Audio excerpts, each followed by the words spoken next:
Pranam, this is Rahul Kapoor Jain and welcome back. You must have heard people saying, I just can't meditate. However, the universal truth is that a human being is always constantly in a state of meditation. Doesn't that sound like an exciting idea?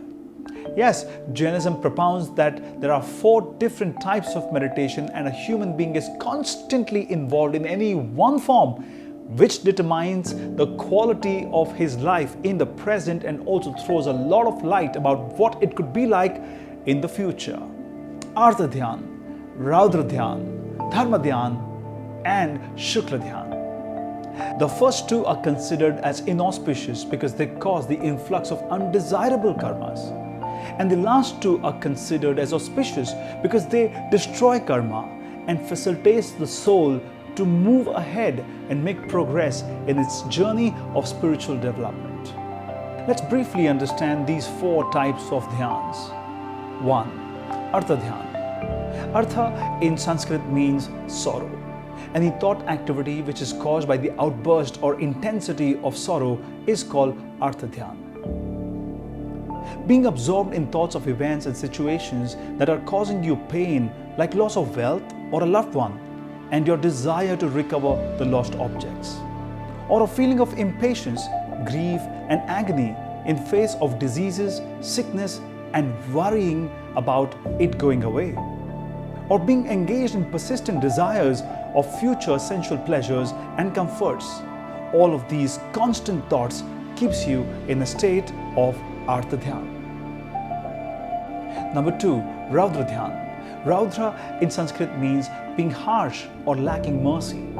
Any thought of killing another living being engaged in immoral and cruel thoughts, contemplating about revenge, having sinful intentions, stealing or misappropriating others' wealth, thinking about accumulation of material wealth and means of material comforts. All these amount to Raudra Dhyan. Artha Dhyan and Raudra Dhyan hinder spiritual upliftment.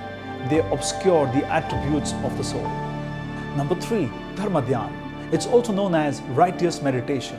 It involves thinking about helping self and others to overcome vices such as attachment, aversion and delusion, or concentration on the nature and impact of different types of karmas by observing the worldly pleasures and pain, and also contemplating about the soul residing in the body, and it has absolute perception and knowledge.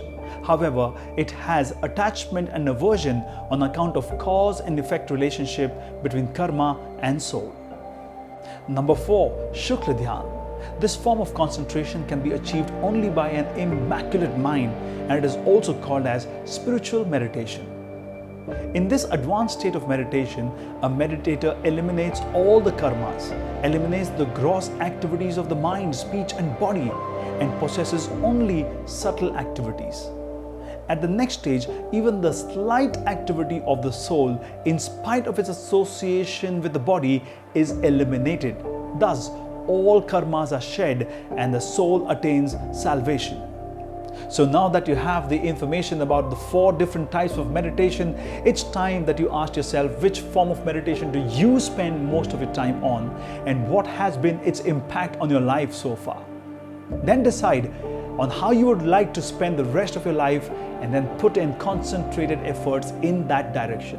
The journey is always going to be more meaningful when you know what your destination is. And that's Jainism Simplified.